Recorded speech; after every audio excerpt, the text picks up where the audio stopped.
clock struck 11, Salford stood still in silence to honour all the people who have fought and sacrificed their lives for the country throughout the history.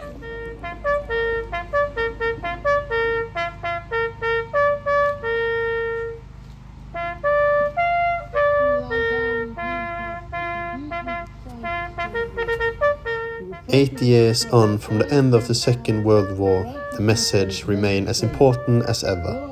We must never forget. And it's a message the Deputy Ceremonial Mayor of Salford is keen to remind us of."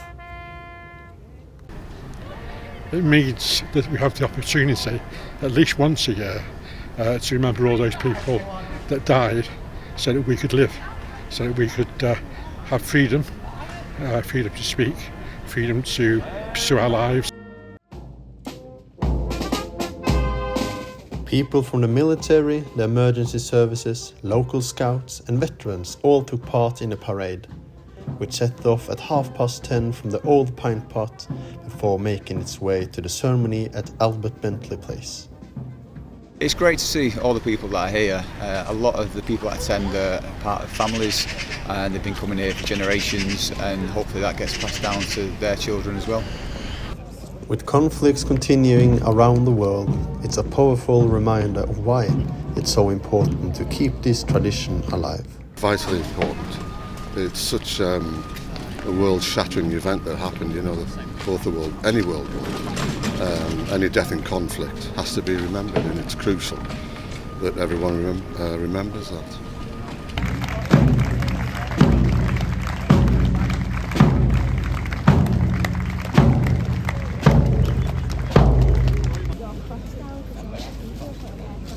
So let's take a moment and remember them all. Raina Tendal, Quays News. So I think it's really important to remember the people that fought and died in the wars. My husband is really he has a relative who died in the First World War. Yeah, because they gave us the freedom that we've got today. We're a very lucky country, even though people may not think it, that we can do what we want and when we want, much freedom, and that's all down to their great sacrifice. I had a cousin who was killed in action in Holland in the 1940s, so I was born in 1941, but as a family we were brought up on the Sunday of Remembrance Week to kneel at the radio, as it was called, the wireless, and we listened to the chimes on the radio, and then we always said the prayer for the dead. The poppies grew on the fields, didn't they? And it's a way of remembering them. It's just a way of showing your appreciation. It's a Spitfire like no other, crafted not from metal and rivets but from thousands of stitches. After 8 months of planning, this life-size crochet aircraft has landed in the heart of Southport, made by local volunteers and veterans groups working together. The project brings together the Southport Royal British Legion, local crochet artists, Merseyside Polonia and Sefton Council, all united by one aim, to remember the courage of those who once defended these skies. So 7 months in the planning, we've had our wool that was kindly gifted to us by the Wool Warehouse. Over 40 people involved in that, the crocheting, design and the manufacturing. The real Spitfires of RAF Wood Vale first flew in 1941, protecting Liverpool and the North West during the Blitz. The message that we really want is that although it's 80 years ago, the freedoms that we all enjoy and have enjoyed throughout our lives were born on the back of people who, ground crew, pilots, planners, the men and women who made sure maintained these and flew them so that we could be and live in a peaceful society. Behind me here stands a Spitfire that's taken months of dedication, not just a tribute to those who fought, but a symbol of the community spirit that still finds Southport to this day. For those who made it, it's more than just craft work. It's a tribute to the town's history and the people who shaped it. Katie Hancock, Quays News, Southport. This is the first time I've experienced Remembrance Day. It surprised me of how important it is. While Norway do have its own celebration to remember those the veterans and those who lost their lives in Second World War. It does not compare to the Remembrance Day here in the UK. Norway's Liberation and Veterans Day is celebrated on the 8th of May, the date where Norway was freed from German occupation. It's been a national flag flying day since 1960. However, it's nowhere near as common for civilians to participate. Most of the commemoration is led by military personnel and the government. Nazi Germany occupied Norway from 9th of April 1940 until 8th of May 1945, leading to Norway fighting along with the Allies during World War II. In total, there was 340,000 German soldiers in Norway during this time, and over 10,000 Norwegian people lost their life in World War II. Since the war ended, Norway has expanded its military. National service is vital to maintain operational strength and readiness. 15% of every age group has to do national service, which is something I had to do myself. The government aims to increase this to 25% by 2036. The importance of good defense forces was highlighted when Russia invaded Ukraine back in 2022, as Russia is Norway's neighbor. Norway and Russia share a almost 200-kilometer long border, which is watched by conscripts from Norway. So while both Norway and the UK remember the veterans and those who lost their life fighting for their country, Norway's traditions are much more quieter and more understated, reflecting a country who has national service as a huge part of the military. This weekend saw the resignation of two high-profile BBC employees, Tim Davie, the Director General of the BBC, and Deborah Turner, the Head of News at the BBC.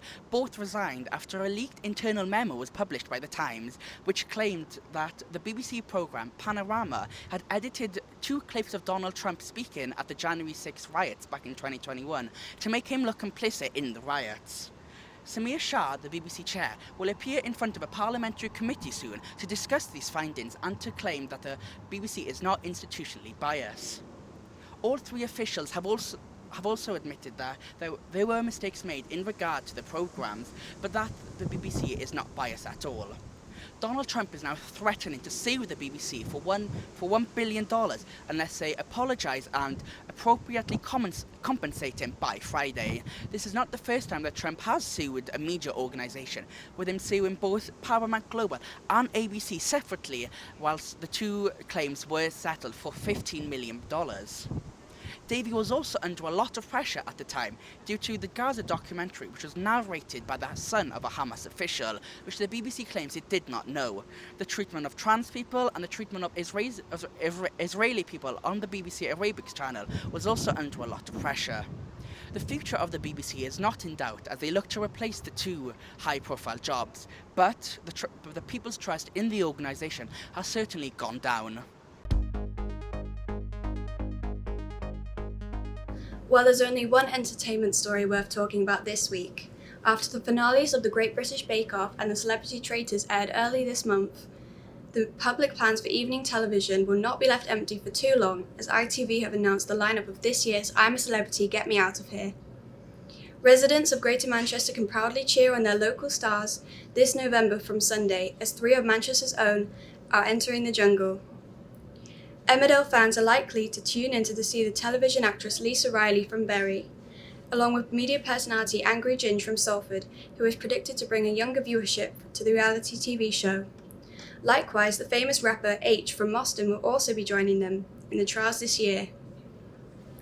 The 2025 lineup has been positively received in comparison to previous controversies, involving divided figures such as Matt Hancock and Nigel Farage. Ant and Dec calling for no more politicians on the show, as well as viewership falling by 2 million in 2023, seem to have steered ITV from getting involved with politics this year. Perhaps this might bring more attraction to the show. Would either of you two be able to complete a bush trucker trial? Paddle has started to become an increasingly popular sport amongst young people, so university students decided to take it a step further and host a paddling event for both boys and girls so that university students in Manchester from different universities can get involved and participate together and connect with other people who share the same enthusiasm for the sport. This paddling event was the perfect opportunity for people to challenge themselves and show dedication and skills. This event was not only about winning, but was about being a part of a growing community. So let's find out what students enjoy the most about paddling. The best thing I enjoy about paddling is probably like when it comes in the air and then you just smash it down and then they just kind of like, they're just there like, oh, what do I do now? So when it comes to that shot, it's a bit hard to do because some people do hit the net and then you lose your point. But when that shot is perfected, your teammate is just like mesmerised, they don't know what to do. So that's my favourite thing about paddle. Competitive sport, like I always come here with my friends, like it's really nice. I'll just get my steps in, do a bit of running. It's very good for your physical health. Paddle is more than just a sport.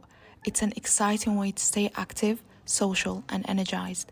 The game combines the best parts of tennis and squash, but with a more accessible twist, making it easy for beginners to pick up and instantly enjoy.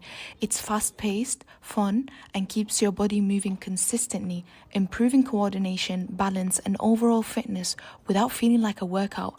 But what really makes paddle special is how it brings people together. Whether you're playing double, with friends, or enjoying a local club, every match is filled with teamwork, laughter, and a friendly competition. It's the perfect mix of fitness and fun, a sport that keeps both your body and mind in the game. Maram Zeno, Quays News.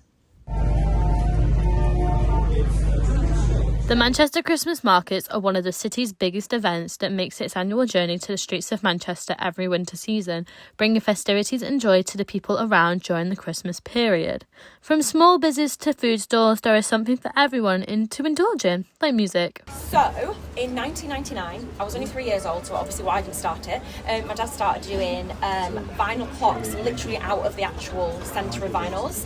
It still does that now, which is really cool. But yeah, when I was about 16, I was like, this is kind of cool actually. So yeah, we just kind of started like making it bigger and better and like kind of expanding. My brother does one, my uncle does one. It's a big family business now. The wide variety of items to see and buy is impressive, from handmade items to hand-baked goods. Like Laura, she turned her interests into art. When Oasis came to Manchester, there was a market on St. Peter's Square. So I did that with all of my Oasis artwork, and we made so much that thank goodness, thank you so much to Oasis for this. Yeah, we made so much that with that profit, and then was able to sign up for the Manchester Christmas markets. Without Oasis, I wouldn't have been able to do this. So yeah, it allowed me to invest in it because it's quite expensive. So we're here and we're loving it already. It's only been a couple of days, and we're hoping we can even do next year. Food and drink have always been a huge part of many people's Christmas traditions, whether it be a lavish Christmas dinner or a fancy glass of gin or vodka. Whatever tickles your fancy, the Christmas market has it all, creating an immersive experience for all to try. I think it's still building. I think, listen, you know, it's a super festive time of year. I think you're seeing more and more people coming out and getting excited about it. But, you know, we're still in the early days yet, but I know it's going to get a lot busier. Manchester is bustling with people spreading the Christmas spirit one store at a time. Georgia Rutter, Quays News. As we look towards this evening, there'll be bands of rain covering the whole of the northwest region. The temperature will sit about 50 degrees. As we move into tomorrow, there will be bands of sunshine in the morning. It's only sitting about 13 degrees. Today, the showers cleared throughout the evening. As we look towards the weekend, the clouds will hang around and the temperatures will dip so it feels much colder, as well as the occasional spot of rain. So, if you're going out, make sure to take an umbrella